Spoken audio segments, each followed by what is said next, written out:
I want to talk a little bit about the application process and being realistic with your application. And it might not be in the way that you expect. I want to talk about it kind of in a positive light where uh, I think that people don't, they kind of underestimate what they can do, what their, how strong their application actually is. Um, they're, every schools aren't just taking the all the 4.0s. That's not what they want. They don't want just everybody who has just aced their classes and aced the MCAT.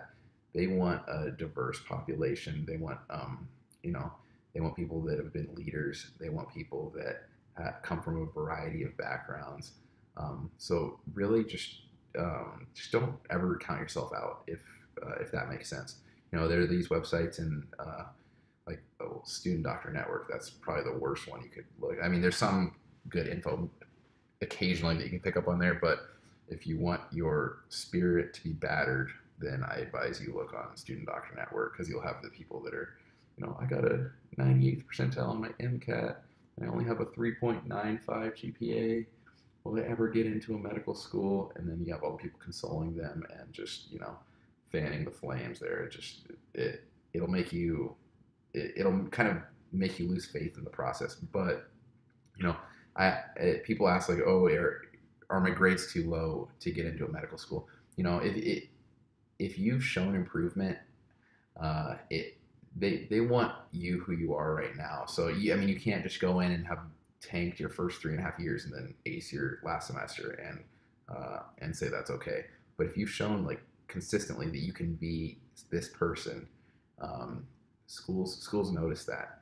Um, I didn't have a very good sophomore year. I had a solid junior and senior year, and I addressed that in my application. I was upfront about it. Said, "Hey, I went wrong here. I wasn't performing. It's on me, and I did what I had to in order to to get my grades back on track."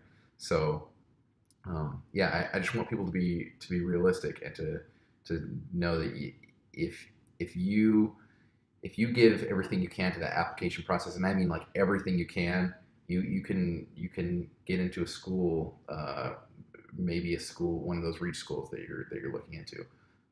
It just putting a lot of work into the personal statement, really just demonstrating your best qualities because this application process isn't it's not that you lie, but it's that you are demonstrating your ideal self. It's not that like maybe you're a hard worker, but you also occasionally you binge watch some Netflix.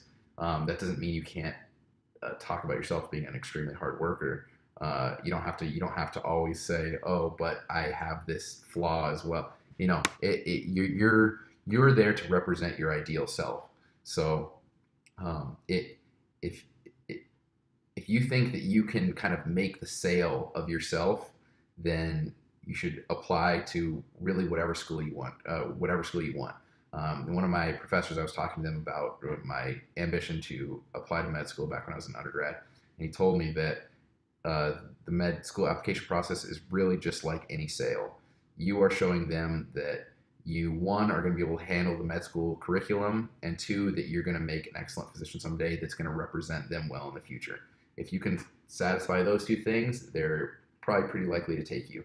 You have a pretty tough crowd that you're competing against, but if you argue a case for yourself, one of the schools might just take you in. You never know.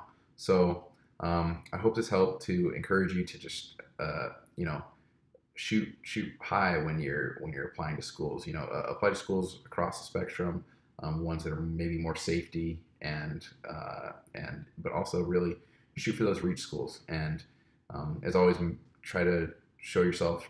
Try to really be an individual, distinguish yourself from the pack, and you can get into a much higher school than you might think based on their average accepted GPA or MCAT, because that's not everything. They want you for you. So yeah, I hope this helped, and I'll see you next time.